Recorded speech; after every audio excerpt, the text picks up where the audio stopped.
your estate to real estate. It's Money Matters with Dino. Hi, my name is Dino Katsimatis, and I'm the host of Money Matters with Dino.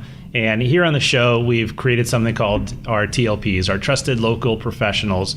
What we've done is we've seeked out individuals in all of the professional verticals out there, such as CPAs, which is what we're doing here today. And I want to introduce our newest TLP, Jaswant Gill, also known as Jesse. Yep, good to be here. And thank you. And we've been on the show a few different times now. I've really enjoyed hearing your insight, and I think in particular, the thing I've enjoyed the most about you, which is the reason why I asked you to be a TLP, is how much you've done to continually educate yourself and also to make sure that the public is aware of certain things. Sure. And I've noticed it just through your blogging and your social media posts and all that. You've really done a great job continually keeping up on everything. So for that, I asked you to be one of our TLPs because I can entrust you with our listeners.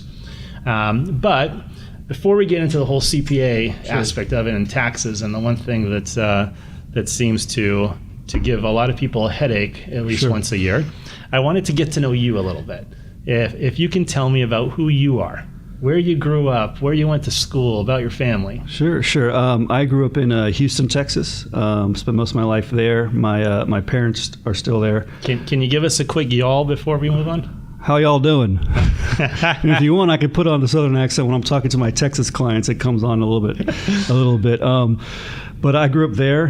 My parents are there. I'm married. Been married for about 8 years now. I have a 3.5-year-old son, and we're expecting a new child. Congratulations. Thank you, sir. In December. I spent my college experience in George Washington University in Washington, D.C., so that's where a lot of my friends are and where I actually started my career in New York, and then I spent time in Washington, D.C., many years on the East Coast is where I actually started my career, and then I moved down to Houston. And what eventually got you into this industry? Well, I was originally a finance major, so I always liked kind of finance and accounting, and I liked some of the technical aspect of accounting and tax law in particular. I find it kind of intellectually stimulating. So I found the tax part of it interesting, which motivated me to kind of get the CPA and go through that process.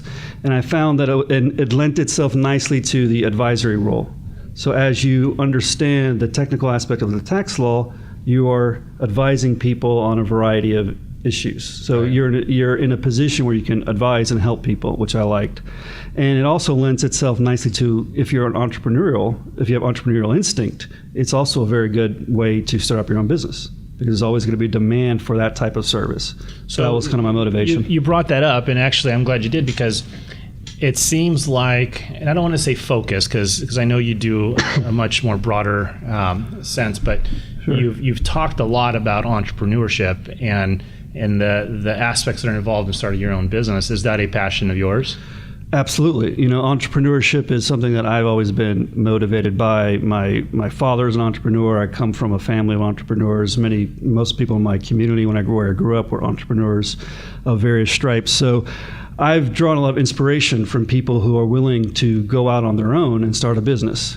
And that's actually motivated me to do my own business. And I get a lot of inspiration from my own clients when I'm experiencing what they're experiencing. And it's an exciting thing to see. So in relation to what you do for a living, how important is that to a brand new company, to a startup, of really understanding the tax consequences of every decision they make? I think understanding the tax consequences is critically important, and sometimes it's an overlooked area, because when you're first starting out, you're consumed with, the basics, which is, hey, I need to generate revenue. I need to get an office. I need to do marketing. I need to do advertising. It's more top line. What can I do to get money in the door?